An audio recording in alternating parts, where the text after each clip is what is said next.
Very good evening, dear students. Once again, we are going to discuss on national income accounting, and in this topic, we are going to talk on scope and implications of economic territory.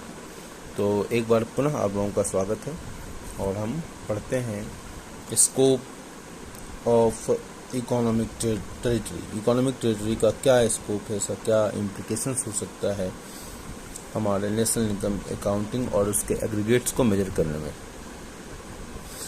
So based on the freedom criteria, हमने freedom का criteria लिया।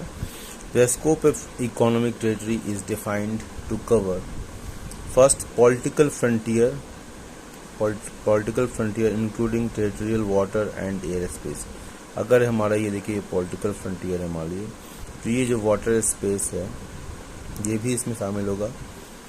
Territorial water and air space मतलब भारत और श्रीलंका के बीच में अगर कोई air सेवा है, तो अगर वो भारत की एयर सेवा है तो इंडियन एयरलाइंस मान लीजिए या श्रीलंका एयरलाइंस है तो श्रीलंकन एयरलाइंस होगा, तो श्रीलंका का इकोनॉमिक टेरिटरी माना जाएगा। और भारत की है एयरलाइंस तो भारत की इकोनॉमिक टेरिटरी मानी जाएगी। Embassies, consulates, military embassies etcetera located abroad but excluding those located within the political frontiers. ये जितने भी हैं एम्बेसीज, यूएस एम्बेसी अगर इंडिया में है तो यूएस का इकोनॉमिक टेरिटरी होगा। उनके कॉन्सुलेट्स हमारे यहाँ हैं तो उन्हीं के इकोनॉमिक टेरिटरी का हिस्सा होगा। मिलिट्री बेस अगर उनका यहाँ पर है तो उन्हीं का इकोनॉमिक टेरिटरी ट्रीट किया जाएगा। यही चीज़ भारत के साथ भी, अगर भारत की एम्बेसी अमेरिका में है तो भारत की इकोनॉमिक टेरिटरी होगी, यद्यपि कि वो अमेरिका में है। पिछले वीडियो में हमने इस पर चर्चा भी की था। Ships, aircraft etcetera operated by the residents between two और मोर कंट्रीज, दो और मोर से ज़्यादा कंट्री में अगर रेजिडेंट की तरह ऑपरेट किया जाता है शिप्स, एयरक्राफ्ट, तो ये भी इकोनॉमिक टेरिटरी का हिस्सा होगा जिस देश के वो रेजिडेंट्स होंगे। Fishing vessels, oil and natural gas rigs etcetera operated by the residents in the international water और other areas over which the country enjoyed the exclusive rights और जुरिस्डिक्शन। ठीक है, तो फिशिंग वेसल, अगर फिशिंग वेसल है और oil and natural gas rigs हैं तो ये ऑपरेट अगर रेजिडेंट की तरह ऑपरेट किया जाता है तो इंटरनेशनल क्षेत्र में, इंटरनेशनल वाटर जो वाटर रूट्स हैं जिसे साउथ चाइना सी पर जिसे चाइना क्लेम कर रहा है, तो अगर उस साउथ चाइना सी का जो फ्री इंटरनेशनल एरिया है उसमें अगर कोई भी शिप्स वगैरह हैं तो उसको उसी देश की इकोनॉमिक टेरिटरी का हिस्सा माना जाएगा।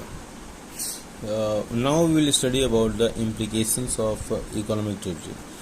तो national income and related aggregates are basically measures of production activity. ये पहला क्या है, ये production activity का basically measure होता है क्योंकि सारी activity यहीं से शुरू होती है। There are two categories of national income aggregates. दो categories हैं national income aggregates के।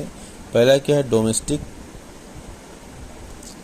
political boundary के लोग national income, domestic and national income, और domestic product and national product. पहले डोमेस्टिक एंड नेशनल इनकम और domestic product and national product. Production activity of the production units located within the economic territory is domestic product. Okay, so production activity of the production units located within the economic territory is domestic product. Okay, और इससे निकला हुआ जो concept निकलेगा देखेंगे हम। Gross domestic product, net domestic product are some examples. We will learn more about the implications of after studying the concept of residents. तो इसके बाद का जो नेक्स्ट वीडियो होगा रेजिडेंट्स का वीडियो होगा, तो इसके इम्प्लीकेशंस को हमने देखा कि इकोनॉमिक टेरिटरी और डोमेस्टिक का जो कॉन्सेप्ट है वो उसमें कौन कौन से कंपोनेंट आते हैं, उसका इम्प्लीकेशंस क्या होगा। तो इसके माध्यम से हम डोमेस्टिक, नेशनल और उसके जितने भी एग्रीगेट्स हैं उसको हमको निकालने में सुविधा होगी बिना त्रुटि के। तो हम अगले वीडियो में हम चर्चा करेंगे रेजिडेंट के बारे में। ओके, तो नेक्स्ट वीडियो रेजिडेंट के बारे में होगा। Thank you.